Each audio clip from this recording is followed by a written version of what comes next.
believe you're actually going through with this," Olivia said, her voice dripping with disdain as she leaned against my office doorframe. I looked up from my laptop, where I'd been finalizing the business plan I'd spent months perfecting. My sister stood there in her designer suit, every inch of her radiating the confidence that came from never having to fight for anything in her life. "Why wouldn't I?" I asked, trying to keep my voice steady. "I've been working on this concept for over a year.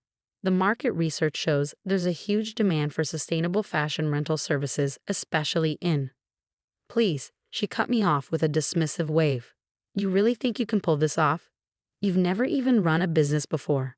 My name is Sarah Mitchell, and at 28, I was about to launch my dream company, a revolutionary platform that would transform how people thought about fashion consumption. The idea had come to me during my years working in retail management, watching countless customers struggle with the balance between wanting to stay trendy and being environmentally conscious. My solution was simple but innovative: a subscription-based service that would allow people to rent high-end sustainable fashion pieces, with a portion of the profits going to environmental causes. I'd spent countless nights researching, planning, and building connections with sustainable fashion brands. Every detail had been carefully considered, from the eco-friendly packaging to the blockchain-based tracking system that would ensure transparency in our supply chain. This wasn't just a business idea. It was my passion, my way of making a real difference in an industry desperately needing change. But Olivia had always had a way of making my dreams seem small, insignificant. At 32, she was the successful one in our family, working as a marketing executive at a prestigious firm. She'd always done everything first, better, smoother. And she never let me forget it. "I've done my homework," I replied, turning back to my laptop. "The business plan is solid, the financial projections are conservative but promising, and I've already got interest from several investors." She walked into my office, picking up one of the sample sustainable fabric swatches from my desk. "Oh really? And how much startup capital do you need?" $250,000, I said, watching as her perfectly manicured fingers toyed with the fabric. "I'm meeting with Mom and Dad this weekend to discuss their investment." That's when I saw it, the flash in her eyes, the slight curl of her lip. I should have recognized it for what it was: the look of a predator spotting prey. "Well, good luck with that," she said, dropping the fabric back on my desk. "I'm sure it'll be interesting." I didn't think much of her visit at the time. That was my first mistake. The family dinner that weekend started like any other, with Mom fussing over the table settings and Dad talking about his golf game. I'd spent hours preparing my presentation, making sure every detail was perfect. My hands trembled slightly as I pulled out my laptop. "Before we start dinner," I began, "I wanted to talk to you both about an investment opportunity." But before I could even open my presentation, Olivia cleared her throat. "Actually," she said, setting down her wine glass with a deliberate click, "I have something I'd like to discuss too." My stomach tightened as she pulled out her own laptop. "I've been working on an exciting new venture," she announced, her voice carrying that confident tone she perfected over years of corporate presentations. "A revolutionary platform in the sustainable fashion space." The world seemed to tilt on its axis as I watched her pull up a sleek presentation, complete with professional graphics and animations. My presentation suddenly felt amateur in comparison. As she spoke, describing my idea with practiced ease, adding just enough tweaks to make it seem like her own, I felt the blood drain from my face. "The market research shows huge potential," she was saying, using the exact phrases I'd shared with her in my office. "And with my experience in marketing and business development, we could dominate this space within 2 years." Mom and Dad were enthralled, nodding along as she wove her spell. They'd always been impressed by her corporate success, her polished demeanor. When she finished, Dad was already reaching for his checkbook. "This is impressive, Olivia," he said, beaming with pride. "Very impressive. How much are you looking for?" "500,000, she replied smoothly, "to really do it right." "Now that's thinking big," Mom added, shooting me a quick glance. "Sarah, didn't you want to discuss something too?" I sat there, frozen, as the magnitude of what had just happened sank in. My sister hadn't just stolen my idea. She'd taken my dream and sold it as her own, knowing she had the credentials and connections to make it more appealing to our parents. "No," I managed to say, my voice barely a whisper. It's nothing." Later that night, as I was leaving, Olivia caught up with me in the driveway. Hey, no hard feelings, right? She said, her smile sharp in the darkness. Business is business. And let's be honest, I can execute this so much better than you ever could. Good luck competing, though. Her laugh echoed in my ears as I drove home, tears blurring my vision. But among the hurt and betrayal, something else was crystallizing: determination. If Olivia thought she could just steal my dream and get away with it, she was about to learn a very important lesson. I spent that night going through everything: all my research, my contacts, my plans. Olivia might have taken my basic idea, but she didn't have the depth of knowledge I'd accumulated over the past year. She didn't have the relationships I'd built with sustainable fashion brands, or the understanding of the complex supply chain issues involved. Most importantly, she didn't have my backup plan. You see, while developing my business concept, I discovered something crucial. The sustainable fashion industry had a significant authentication problem. Many brands claiming to be eco-friendly were actually greenwashing their products, using clever marketing to hide unsustainable practices. My original business plan had included a proprietary authentication system that would use blockchain technology to track and verify the sustainability claims of our partner brands. It was complex, technical, and I hadn't shared those details with Olivia during her office visit. She had the shell of my idea, but not its revolutionary core. The next morning, I called Marcus, my best friend from college who now worked in tech development. Remember that authentication system we discussed? I asked. How quickly can we make it operational? The prototype's already built, he replied. We could have a working version in 3 months, maybe less. Why? I took a deep breath. Because we're going to beat my sister at her own game. Over the next few weeks, I watched from a distance as Olivia threw our parents' money at launching her version of my business.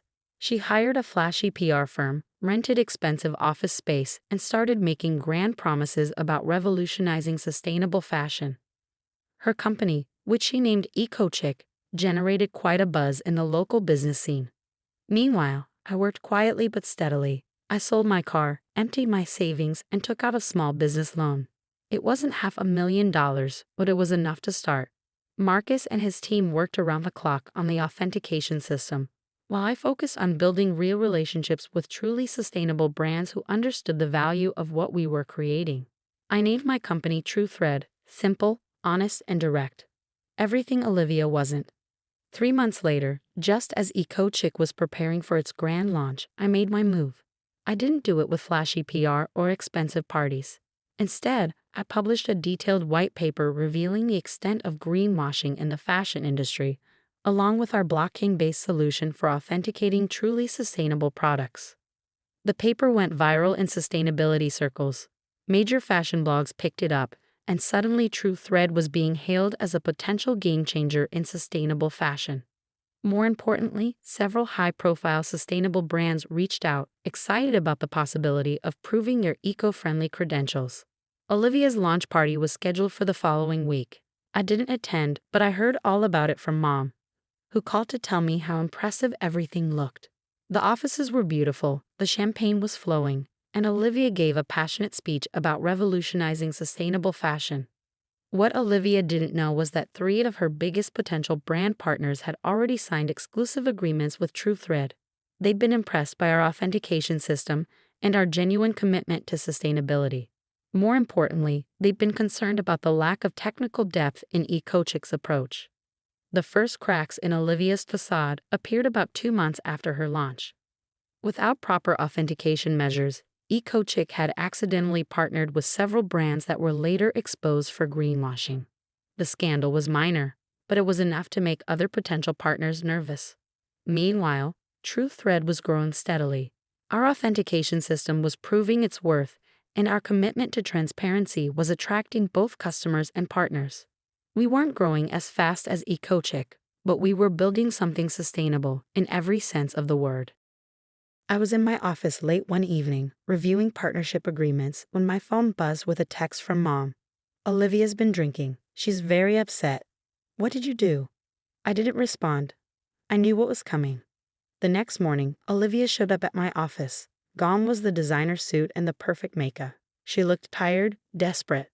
We need to talk, she said, her voice lacking its usual confidence.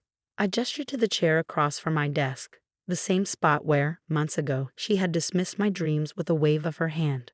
"I'm listening," I said quietly, watching as my sister struggled to find the words that would salvage her failing business. And in that moment, I realized that sometimes the sweetest victory isn't in watching your enemies fall, but in knowing you succeeded despite them.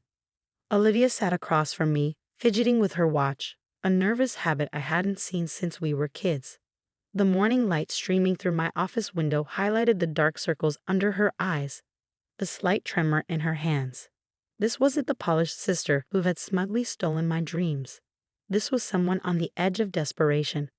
"I need your help," she finally said, the words seeming to physically pain her. "EcoChick is in trouble." I leaned back in my chair, letting the silence stretch between us. Part of me wanted to savor this moment, to let her feel the full weight of her actions. But another part, the part that remembered building sandcastles with her at the beach and sharing secrets under blanket forts, ached at seeing her so broken. "What kind of trouble?" I asked, keeping my voice neutral. She ran a hand through her hair, a gesture so uncharacteristically vulnerable that it caught me off guard. "Everything's falling apart," she admitted. "The greenwashing scandal was just the beginning. We've lost 3 more brand partnerships this week.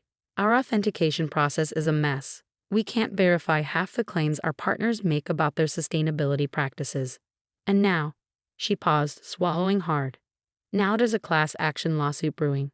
Some customers are claiming we misled them about the environmental impact of our products." I felt my stomach tighten. A lawsuit could not only destroy EcoChick, but could damage the entire sustainable fashion movement we were trying to build. This was bigger than just Olivia's failure. It could hurt the very cause I dedicated myself to. "What about Mom and Dad's investment?" I asked, already dreading the answer. Olivia's eyes welled up. "Gone. All of it. $500,000. I've tried everything, Sarah. Hired consultants, brought in experts, but nothing works. We need your authentication system. We need TrueThread's credibility."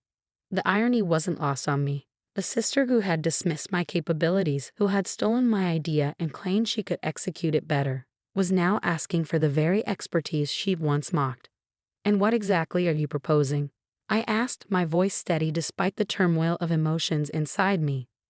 "A merger," she said quickly, as if getting the words out faster would make them more palatable. "EcoChick and TrueThread. Together we'd have the market presence and the technical backbone. You have the authentication system and the trust of the sustainable brands. We have the marketing reach and the customer base. It makes sense." I stood up and walked to the window, looking out at the city skyline.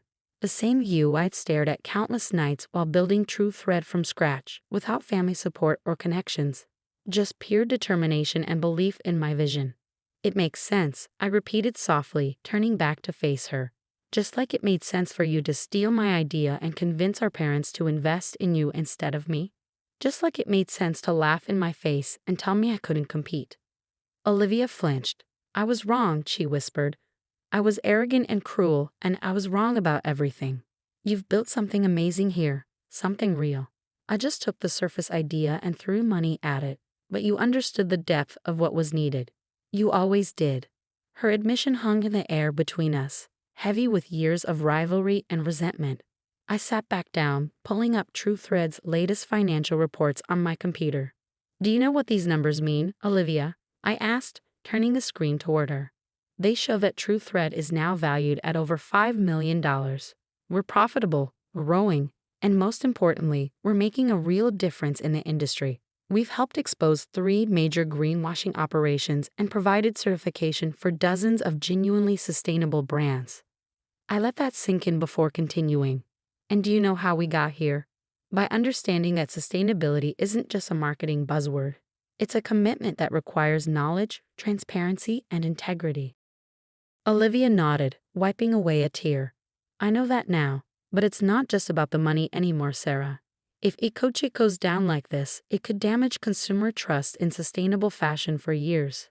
Everything you've worked for, everything you believe in, it could all be tainted by association." She was right, and that was the most frustrating part. The sustainable fashion movement was still fragile, still fighting against decades of fast fashion dominance. A high-profile failure and lawsuit could set us back years. I pulled up another document on my computer, one I'd prepared months ago, almost as if I'd known this day would come. I'm not interested in a merger, I said firmly, watching her face fall. But I am willing to discuss an acquisition. Her head snapped up. An acquisition? TrueThread would absorb Ecochic's assets and customer base. We'd handle the transition of your existing partnerships to our authentication system. Most importantly, we'd implement proper sustainability verification for all products, which should help mitigate the lawsuit risks. I slid a paper across the desk to her. These are my terms. They're non-negotiable. Olivia picked up the document with trembling hands. As she read, her eyes widened. This would mean. You work for me, I finished. Not as an executive, but as a regular employee in our marketing department. You'd start at entry level and earn any promotions based on merit, not family connections. And you'd have to publicly acknowledge that TrueThread's authentication system was your sister's innovation that you initially borrowed. She stared at the paper for a long moment. And Mom and Dad's investment? I'll ensure they get partial recovery of their investment through shares in TrueThread. Not all of it. They made their choice when they backed you without even hearing my pitch. But enough to show that family still means something to me. Olivia looked up at me, and for the first time in years, I saw my sister instead of my rival. Why would you do this? After everything I did to you? I thought about all the nights I'd stayed up working on TrueThread, all the obstacles I'd overcome, all the strength I found in myself when everyone else had doubted me. Because success isn't about destroying your competition, I said softly.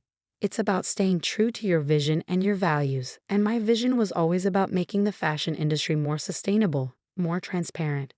This acquisition serves that goal. I paused, letting a small smile cross my face.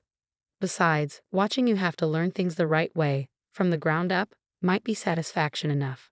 A week later, we announced the acquisition. The press praised it as a smart consolidation in the sustainable fashion space, but those who knew the whole story saw it for what it was. A testament to the power of doing things the right way, even when others take shortcuts. Olivia started her new role the following Monday. I watched from my office as she was shown to her small cubicle, accepting the standard employee laptop and orientation packet with a humility I'd never seen in her before. It was strange seeing her without the designer suits and perfect makeup, dressed in business casual like any other employee. That evening, as I was leaving the office, I found a note on my desk written in Olivia's familiar handwriting. I never said it properly before, but I'm sorry. Not just for stealing your idea, but for every time I made you feel less than. You've built something extraordinary here, and I hope one day I can earn the right to be proud to be your sister again. Thank you for giving me a chance to learn from you. Oh. I tucked the note into my desk drawer and headed home, feeling lighter than I had in months. The next morning, I had Marcus start training Olivia on our authentication system. If she was going to work her way up in my company, she was going to learn everything from the ground up, starting with the very thing she should have valued from the beginning. Over the next few months, I watched as Olivia threw herself into learning every aspect of the business.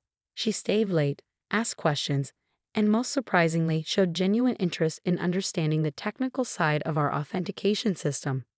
The employees who didn't know our history were impressed by her work ethic. Those who did watched with a mix of amusement and respect as she earned her place, one small victory at a time. Mom and Dad took longer to come around. The loss of their investment had strained family relationships, and it took several uncomfortable Sunday dinners before we could all sit at the same table without tension. But gradually, as they saw how TrueThread was growing and how Olivia was changing, things began to heal. 1 year after the acquisition, I called Olivia into my office.